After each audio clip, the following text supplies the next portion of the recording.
Higit isang linggo na lang, muling magbabalik eskwela ang milyong-milyong mag-aaral sa buong bansa.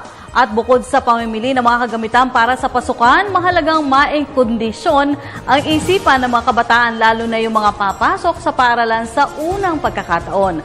Ang ilang mga tips upang maihanda ang ating mga anak sa pagpasok sa buhay estudyante, alamin sa balitang hatid ni Benj Bondo. Summer is almost over. At sa mga huling araw ng bakasyon, on the go na naman ang mga mag-aaral at magulang para sa muling pagsisimula ng klase sa Hunyo. Pagpupunyagi para sa isang magandang kinabukasan. Pag-unawa sa mga aral ukol sa daloy ng buhay at lipunan. Pagkilala at pakikisama sa mga bagong kaibigan. Kaya naman higit sa paghahanda ng mga kagamitan, mahalaga ring maituon na ang ating mga anak sa pagharap sa buhay estudyante. Karaniwang eksena na ang mga batang nagpapalahaw at halos ayaw humiwalay sa kanilang mga magulang sa eskwelahan. Nariyan kasi ang pangamba sa bagong kapaligiran sa labas ng tahanan. Ayon sa mga eksperto, makatutulong ang pagbisita sa paaralang papasukan.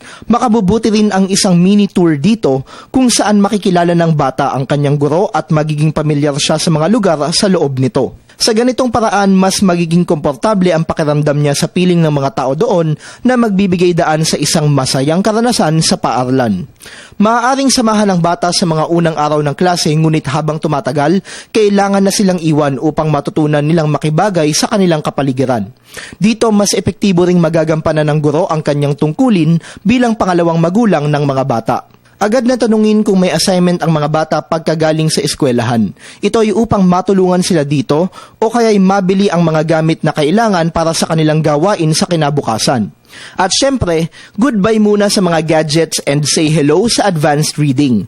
Magtakda ng oras ng pagtulog at paggising sa mga araw na may pasok para ang mga chikiting sa klase aktibo hindi lugmok. Kung handa ang kaisipan at kalooban ng ating mga anak, ang pagpasok sa eskwela hindi parusa.